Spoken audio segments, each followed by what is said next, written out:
No vote two BJP 2026 কিভাবে এগোচ্ছে ইন্ডিজেট।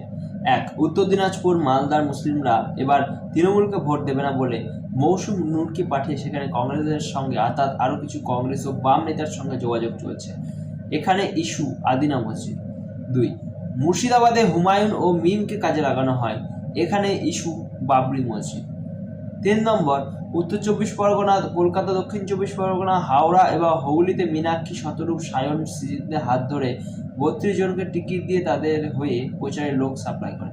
এর মধ্যে বহু জায়গায় লাল পতাকা ঝুলিয়ে দেওয়া হয়েছে, যেখানে গেরুয়া পতাকা লাগালে সেই পতাকা সঙ্গে সঙ্গে খুলে হাসপাতালে পাঠিয়ে দেওয়া হচ্ছে।